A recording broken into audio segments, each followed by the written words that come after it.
अस्सलाम वालेकुम दोस्तों, वेलकम टू एस रिएक्शंस। तो कैसे हैं आप सब लोग। दोस्तों आज फिर इंडिया में एक बड़ा खौफनाक हादसा हुआ है। उसके अंदर वो एक डॉन था। ऐसे ना हमें खबर भी आई और काफ़ी लोगों ने हमें रिक्वेस्ट भी की कि ना आप अतीक पे वीडियो बनाएं। तो हमने पहले तो पूछा कि कौन है भाई ये अतीक। तो फिर हमने थोड़ी सर्च की ना, तो ये भी भाई डॉन था और लिंक भी शेयर किया भाई ने। जी यार, ये डॉन तो इसका ना, ये देख ले, इसके थोड़ी सी वीडियो देखी मैंने। तब पहले तो मैंने इसका नाम नहीं सुना, अब देखी ना थोड़ी सी वीडियो तो अब पता चलता है जैसे असली, जैसे मूवीज में देख रहे हैं ना विलन, सेम वही चीज है ये बंदा। लेकिन हमें इसका पता नहीं इसने क्या रिकॉर्ड है, क्रिमिनल रिकॉर्ड आकर क्या इसको कैसे मार दिया। तो इस पर वीडियो देखते हैं, तो उसके बाद फिर बात करते हैं।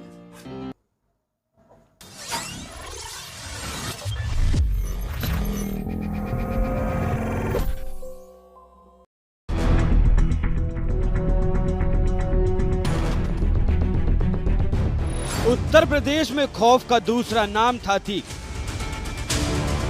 पुलिस से लेकर जजों तक जिस नाम से कांपते थे वो नाम था अतीक। जरायम की दुनिया का बेताज बादशाह था अतीक। अपने सामने आग उठाने वाले को खत्म कर देने वाला नाम था अतीक।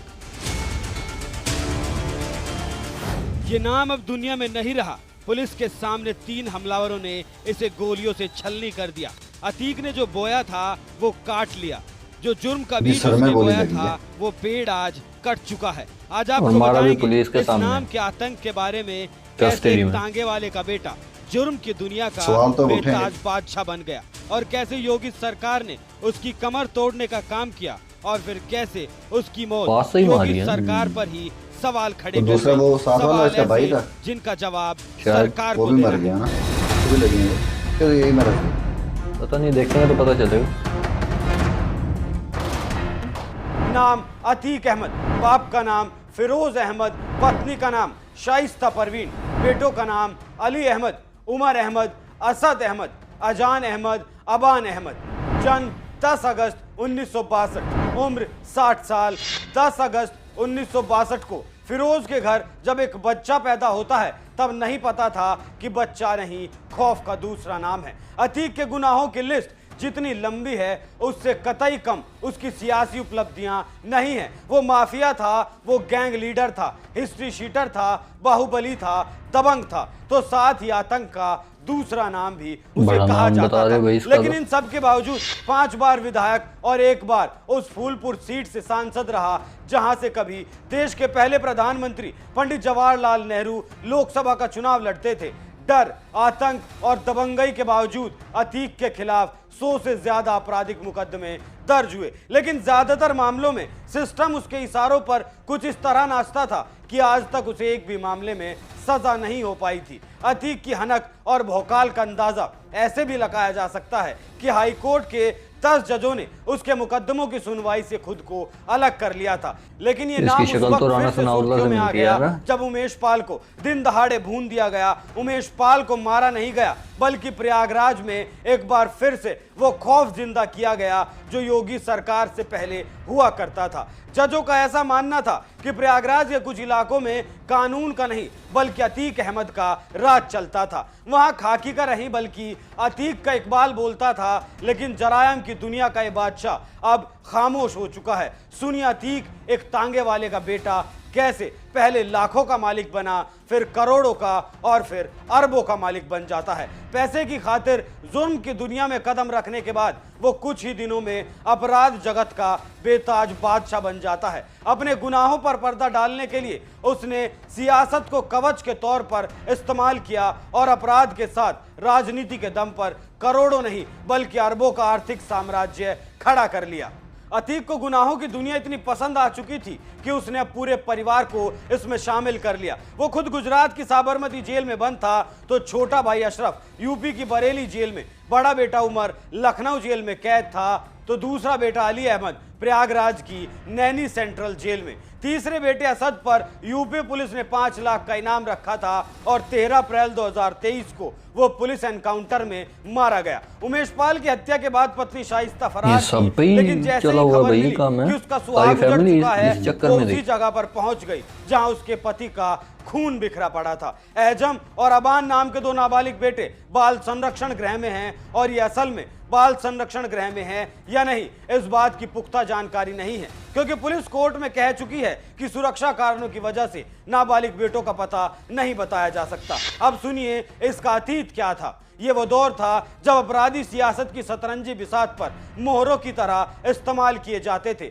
वो नेताओं के लिए जान लेने में और जान देने में कतई नहीं हिचकते थे, लेकिन 90 के दशक की शुरुआत से पहले राजनीतिक पार्टियों की आसमान छूती महत्वाकांक्षाओं ने माफियाओं के सपनों को पंख लगा दिए, जो क्रिमिनल एनकाउंटर से बचने और दूसरे तमाम फायदों के लिए सत्ताधारी नेताओं की परिक्रमा नहीं करते थकते थे, वो खुद जनता के मुख्तार बनने लगे।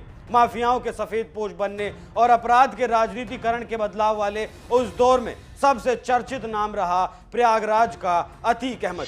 60 साल के अतीक के पिता भी आपराधिक प्रवृत्ति के बताए जाते थे। वो तांगा चलाते थे और छिटपुट घटनाओं को अंजाम दिया करते थे।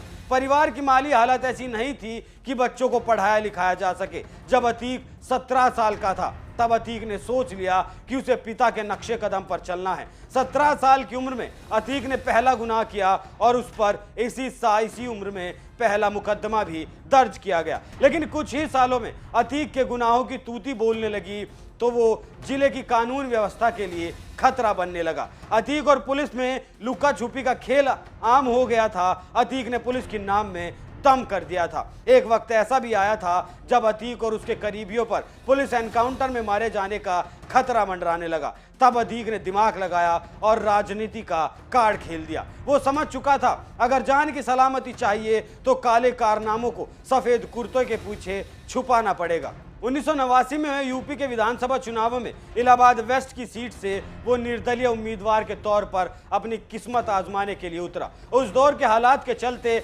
अतीक को चुनाव में कामयाबी भी मिल गई और वो माफिया अतीक से माननीय विधायक अतीक अहमद बन गया।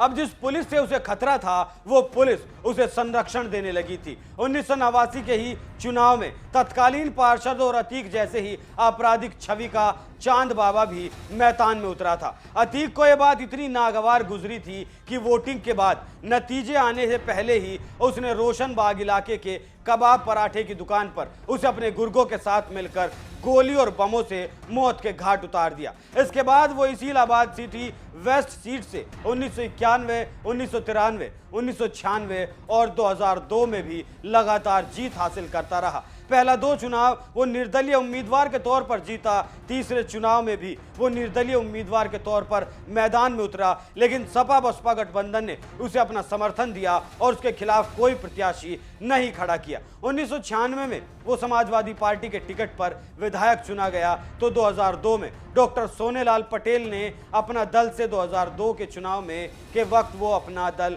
का प्रदेश अध्यक्ष बन चुका था और हेलीकॉप्टर से यूपी के कई जगहों पर प्रचार करने के लिए जाया करता था। उसने अपने साथ अपना दल के 2 और उम्मीदवारों को भी जीत दिलवाई थी। 2004 में उसकी सपा में न सिर्फ वापसी हुई बल्कि वो मुलायम सिंह की पार्टी से उस फूलपुर से सांसद चुना गया जो कभी देश के पहले प्रधानमंत्री पंडित जवाहरलाल नेहरू की सीट हुआ करती थी। 2004 में सांसद चुने जाने तक अतीक ने जिस भी चुनाव में किस्मत आजमाई उसे हर जगह कामयाबी मिली। वो कहते हैं ना, जिस चीज को भी हाथ लगा दो वो सोना बन जाती है। वही हाल था अतीक अहमद का। लेकिन एक दिन ऐसा आया जिस दिन से अतीक के उल्टे दिन शुरू हो गए। यह दिन था 25 जनवरी 2005 जब अतीक ने राजूपाल को बीच सड़क पर गोलियों और बमों से भून दिया। यह घटना न सिर्फ इतिहास बन गई बल्कि बन गई अतीक और उसके परिवार का काल। इस घटना के बाद भी अतीक ने लोकसभा और विधानसभा के कई चुनाव लड़े, लेकिन हर एक चुनाव में उसके हिस्से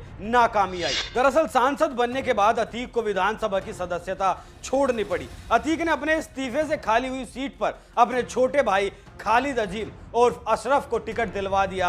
अशरफ के मुकाबले बीएसपी ने क्रिमिनल राजूपाल को टिकट दिया। 2 बाहुबलियों की लड़ाई में अशरफ चुनाव हार गया और राजूपाल विधायक चुन लिया गया। विधायक बनते ही राजूपाल पर कई बार जानलेवा हमला किया गया, लेकिन 25 जनवरी 2005 को शहर के धूमनगंज इलाके में विधायक राजूपाल की दिन दहाड़े हत्या कर दी जाती है। विधायक की हत्या का आरोप अतीक और अशरफ पर लगता है। इस मामले में दोनों भाइयों को जेल भी जाना पड़ता है। राजूपाल की हत्या के बाद सिटी वेस्ट सीट पर दूसरा उपचुनाव हुआ, तत्कालीन मुलायम सरकार ने इसे अपनी प्रतिष्ठा से जोड़ लिया और सरकारी मशीनरी की मदद से अशरफ विधायक चुन लिया जाता है। इसी सीट से साल 2007 के चुनाव में अशरफ और 2012 में अतीक को हार का सामना करना पड़ता है। राजूपाल की हत्या का आरोप अतीक के गले की ऐसी फांस बनी जिससे वो आज तक नहीं उबर सका और उसके लिए वो नासूर बन गया और अब सुपुर्दे खाक हो चुका है। अतीक ने साल 2009 के लोकसभा चुनाव में प्रतापगढ़ से अपना दल के टिकट, 2014 में श्रीवस्ती सीट से समाजवादी पार्टी के टिकट, 2018 में फूलपुर सीट के उपचुनाव में आजाद और 2019 में निर्दलीय उम्मीदवार के तौर पर वाराणसी सीट से प्रधानमंत्री नरेंद्र मोदी के खिलाफ लोकसभा का चुनाव लड़ा, लेकिन सभी जगह उसे करारी हार का सामना करना पड़ा। श्रीवस्ती को छोड़कर लोकसभा की बाकी 3 चुनाव में तो उसकी जमानत तक जब्त हो गई। ऐसा नहीं है कि सफेदपोश बनने के बाद अतीक ने काली करतूतों से तौबा कर ली हो, बल्कि यह कहा जा सकता है कि वक्त के साथ उसका खौफ बढ़ता चला गया। उसने सियासत को ढाल के तौर पर इस्तेमाल किया और हत्या, जानलेवा हमले, डकैती और अपहरण जैसी वारदातों को अंजाम देता रहा।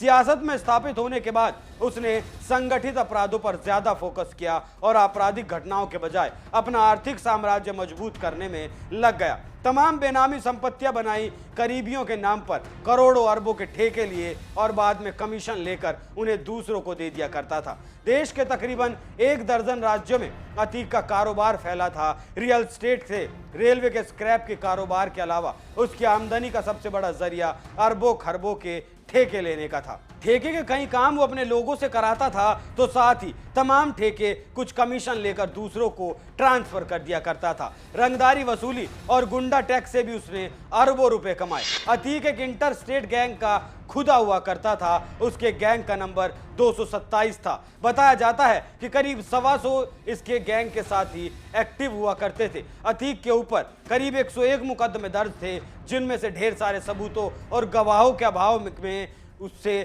वापस ले लिए गए। अतीक अहमद को माफिया, बाहुबली और डॉन यूं ही नहीं कहा जाता। सख्त सरकार और जेल में रहने के बाद भी उसके जुर्म का सिक्का चलता था। वो जेल की सलाखों के पीछे से भी अपनी सल्तनत चलाने में माहिर था। देवरिया जेल में कैद रहते हुए उसने न सिर्फ लखनऊ के कारोबारी का अपहरण कर उसे जेल बुलवाया, बल्कि वहां उसकी पिटाई कर उसका वीडियो भी बनाया और वो वीडियो सिर्फ इसलिए वायरल कर दिया गया ताकि बाहर उसके नाम की दहशत बनी रहे। इसी तरह उसने प्रयागराज के कारोबारी का भी अपहरण कराकर उसे जेल बुलवाया और खुद उसकी पिटाई भी की थी। इसके बाद अतीक ने अपने खौफ को जिंदा किया उमेश पाल को मारकर। उमेश पाल को सिर्फ मारा ही नहीं गया, बल्कि दिखाया गया कि ऐसा है अतीक का खौफ। उमेश पाल को जैसे मारा गया वो किसी फिल्मी अंदाज से कम नहीं था। हमलावरों ने किसी तरह का कोई मास्क नहीं लगाया था, किसी ने अपनी पहचान को छुपाने की जरा भी कोशिश नहीं की थी। अतीक इतना शातिर था कि वो सिस्टम खरीद लेने का भी हुनर जानता था और ताकत भी रखता था।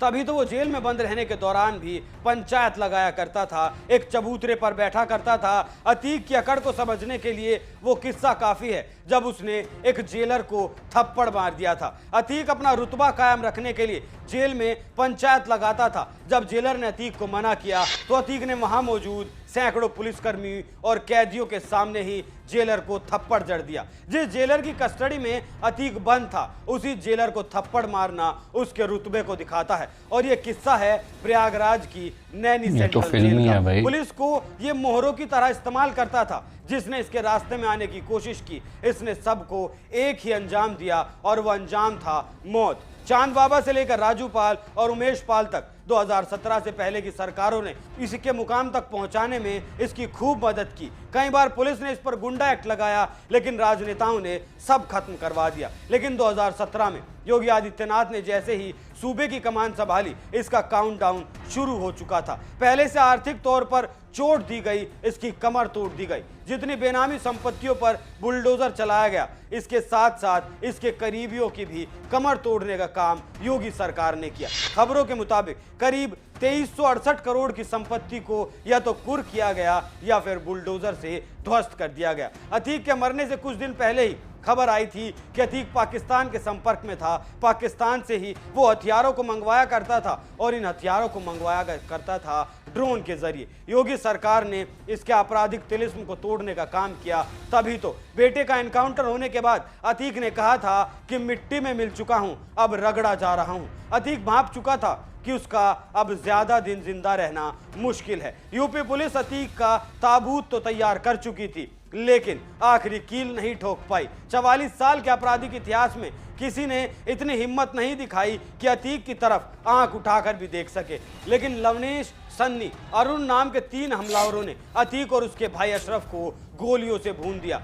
पॉइंट ब्लैंक से दोनों को गोली मारी गई। जिस अंदाज में अतीक लोगों की हत्याएं करवाता था या किया करता था, ठीक वैसे ही अतीक और अशरफ को एक सांस भी नहीं लेने दी। अतीक और अशरफ को मारने वाले तीनों हमलावरों ने भागने की भी कोशिश नहीं की और हथियार फेंककर मौके पर ही सरेंडर कर दिया। ये हमलावर पत्रकार बनकर आए थे। इनके पास किसी चैनल की माइक आईडी थी, कैमरे भी थे और जिस वक्त अतीक और अशरफ मीडिया से बात कर रहे थे, तभी 7 गोलियां मारकर इन्होंने इस दुनिया से इन दोनों भाइयों को रुखसत कर दिया। अतीक ने जैसा किया उसके साथ वैसा ही हुआ, लेकिन जिस तरीके से हुआ वो गलत था और उसने योगी सरकार की कानूनी व्यवस्था पर सवाल उठा दिए हैं। भाई अभी ये बिश्नोई वाली स्टोरी ख़त्म नहीं हुई थी, अभी एक और, ये तो बिश्नोई का तो इसके आगे जैसे इसकी स्टोरी बता रहे हैं वो तो कुछ भी नहीं लग रहा था। वो एक गाड़ी दिखा रहे थे जिसके ऊपर वो बम फेंक के और कैसे कैसे मार, तो भाई इसका जो भी होता है ना ऐसे अंडरवर्ल्ड के अंदर, वो फिर ऐसे ही मौत होती है उसकी। इसने अपना डर बनाया हुआ था ना, ये तो पुलिस वाले जेलर को इसने थप्पड़ मार दिया था। ये वही स्टोरी यहाँ बता रहे हैं इसकी, जैसी बिल्कुल फिल्मों में होती है ना सारी वो। और अब ये देख इसकी वजह से भी लग रहा है, हाँ शक्ल से ही खौफनाक है। और ये देख इसका बेटे, उसका एक का इनकाउंटर हुआ और 2-3 जेल में, इसकी बेगम भागी हुई, इसके भाई का भी साथ ही मर्डर हो जो गया। साथ मरा है इसका भाई है ना, हाँ, तो इसका दो भाई तो ये मर गए, एक का इनकाउंटर हो गया, बाकी जेल में है वो भी मर जाएंगे। इनकाउंटर बेटे का हुआ था।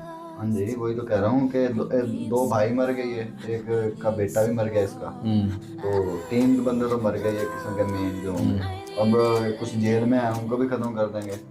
लेकिन यार ये गुंडा था, इसने भी गलत किया हुआ था काम। हाँ ये गुंडे की मौत ऐसे ही होती है भाई, जो किसी के साथ करेगा ना, इसके साथ होना ही था, आज नहीं होता साल बाद हो जाता, होना यही था। वही जैसे वो बिश्नोई वाली में कह रहा था ना कि नसीब में लिखी गोली होती है। पता नहीं यार कि इसके पीछे सरकार है या इसने किसी के इन लोगों के माँ बाप या किसी को नुकसान पहुंचाया होगा, वो उन्होंने अपना पर्सनल बदला लिया हो। आजकल यार हमारा सिस्टम ना सपोर्ट नहीं करता, इस वजह से पुलिस भी फिर एक्शन ऐसे ही लेती है। हाँ। लेकिन पुलिस भी कुछ नहीं कर सकती थी यार, वो बहरूपिया थे। अब वो कोई मीडिया वाला आया पर अब गोली मार दे, चाहे जितनी मर्जी पुलिस अटेंशन नहीं, मैं कह रहा हूँ कि ये पुलिस भी आजकल ऐसे करती है ना, क्योंकि ऑफिशियली तो पुलिस ऐसे नहीं मार सकती किसी को। इस वजह से फिर वो दूसरे हरबे इस्तेमाल करके ना गैंगस्टर को ऐसे मारती है। ये मूवी देख के ना ये वाला सीन भी चला हुआ है। लेकिन ऐसा नहीं मारना चाहिए। और एक और बात कि इसको हथियार भी पाकिस्तान दे रहा है। पाकिस्तान सबके पीछे आता है। वो उसका पूछा ना, वो तो BBC पे एक बैठा था सहाफ़ी, उसने पूछा एक एनालिस्ट से कि आप लोग 25 साल के बाद भी अफ़गानिस्तान में नहीं जीत सके सुपर पावर होके, तो उसकी वजह क्या है? वो भी कहता वन वर्ड, पाकिस्तान। पाकिस्तान ही है हर जगह पीछे, पता नहीं है क्या, हमें भी समझ नहीं, इसके पीछे भी पाकिस्तान है। तो ये थी आज की वीडियो। कमेंट सेक्शन में बताइएगा आपको वीडियो कैसी लगी और अपनी राय से भी हमें आगाह करिएगा। हज़रत अली फरमाते हैं कि हर एक चीज़ की ना ज़कात होती है, तो अक़ल की ज़कात ये है कि नादानों की बातों पर ना तहम्मुल किया जाए। यानी वो इस पर फिट होता है कि लोगों का काम है बातें बनाना। ये तो दूसरी अच्छी बात ये है कि सबसे बड़ी मुसीबत ये है कि मुसीबत में घबराया जाए।